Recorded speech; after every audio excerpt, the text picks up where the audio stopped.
Hello dear aspirants, welcome to the north east PSC. तो बहुत important notification आपका आज 8 अगस्त में आ चुकी है एपीएसएसबी की तरफ से CSL 2024 combined secondary level examination की।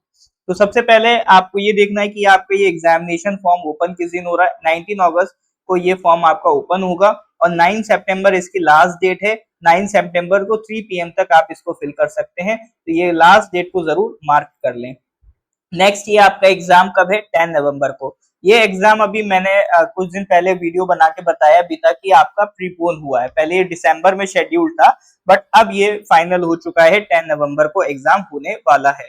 उसके बाद आपका जो भी ऐसे पोस्ट हैं जिसमें आपको फिजिकल देना पड़ेगा, तो फिजिकल जो भी होंगे आपकी, उनकी डेट आपके रिटन एग्जाम के बाद है, 26 नवंबर ऑनवर्ड।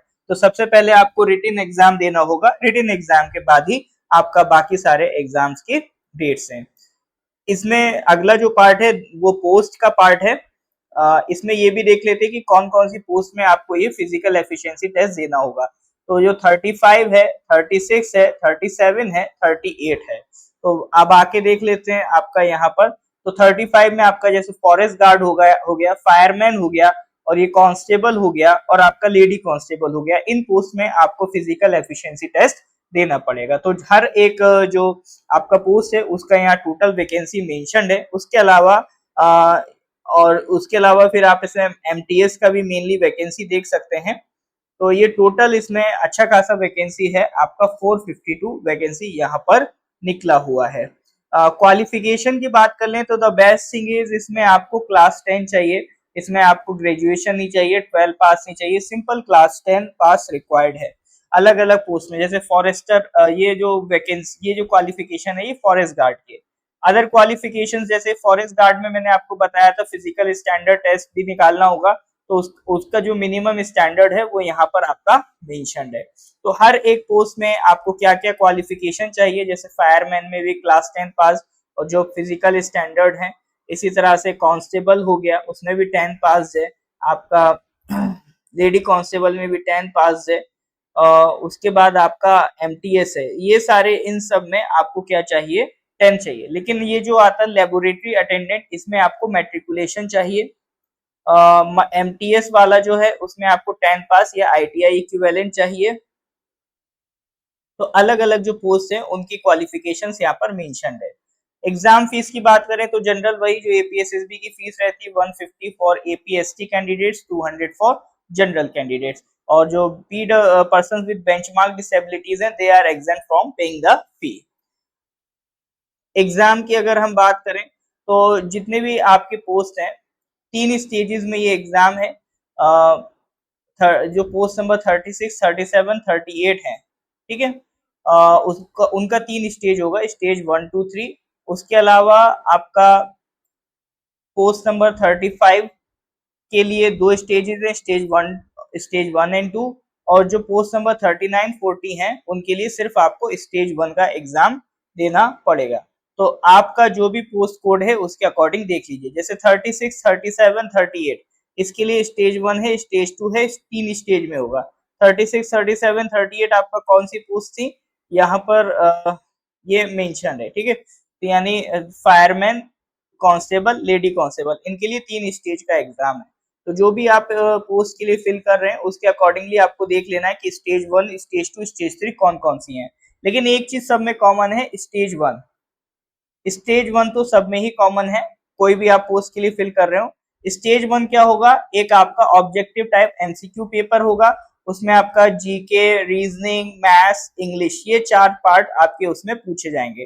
टोटल ये आपका इसमें 25 क्वेश्चंस हर एक सब्जेक्ट में होंगे और 2 मार्क्स का एक क्वेश्चन होगा। तो टोटल 50 मार्क्स का एक सब्जेक्ट होगा। 4 सब्जेक्ट का टोटल होता है इसमें 200 मार्क्स का ये आपका पेपर। अब 200 मार्क्स के पेपर में अगर हम ये स्टेज 1 की बात करें तो सिलेबस क्या है? इन जनरल जो बाकी सीजीएल, सीएचएसएल में आप देखोगे लगभग वैसा ही सिलेबस है।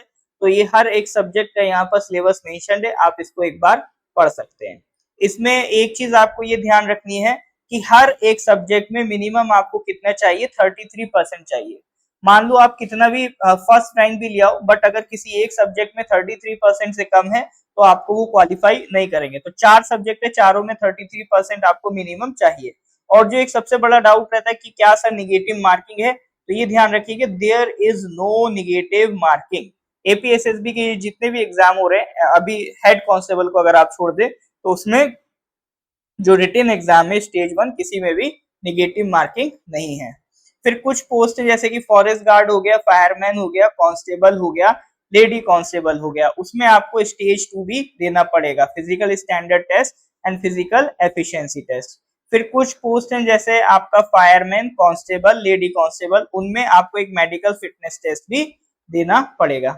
अप्लाई करने का क्या प्रोसीजर है? सेम वही प्रोसीजर है, apssb.nic.in आपकी ये वेबसाइट है, इस पर जाकर आप अप्लाई कर सकते हैं। बाकी और भी जो डिटेल्स हैं फॉर्म फिल करने की, सब आपका यहाँ पर मेंशन्ड है। जो मेन चीज हमें बात करनी थी कि आपको फॉर्म में कब लास्ट डेट है, कितनी वैकेंसीज हैं, क्या क्या सिलेबस है, वो सब हम बात कर चुके हैं। अब बात आती है कि सर कोर्स ज्वाइन करने की। तो देखिए नॉर्थ ईस्ट पीएससी इसके लिए कोर्स लेके आया है। आपके ये जो चारों सब्जेक्ट है, maths, English, reasoning, GK, English, ये चारों सब्जेक्ट कवर होंगे। ठीक है, तो ये हमारा एक कंप्लीट कोर्स है। अगर आप इसे ज्वाइन करना चाहते हैं तो आपको स्क्रीन पे 2 नंबर दिखाई दे रहे होंगे, ठीक है, और वो ये 2 नंबर यहाँ पर भी लिखे हैं। इन नंबर पर आप व्हाट्सएप या कॉल करके जानकारी ले सकते हैं। नेक्स्ट चीज is sir North east PSC ही क्यों ज्वाइन करना? क्योंकि North east PSC has given you many times the proof of their excellence। अभी जो लास्ट CSL हुआ था उसमें सर हमारे 140 प्लस सिलेक्शंस थे। ये हमारे सिलेक्टेड स्टूडेंट्स हैं। तो अगर आप भी चाहते हैं आप भी इस लिस्ट का हिस्सा बने, आप भी इस लिस्ट का पार्ट बने, तो आप भी नॉर्थ ईस्ट पीएससी ज्वाइन कर सकते हैं। ये हमारे स्टेनोग्राफर के सिलेक्शंस हैं और ये हमारे लास्ट CHSL के सिलेक्शंस हैं। तो अगर आपको भी नॉर्थ ईस्ट पीएससी का हिस्सा बनना है, तो नॉर्थ ईस्ट पीएससी फैमिली का पार्ट बनना है, तो गिवन नीचे जो आपको नंबर्स दिखाई दे रहे हैं स्क्रीन पर, उस पर आप कांटेक्ट कर सकते हैं। So thank you very much, मिलते हैं अगले वीडियो में। Have a nice day.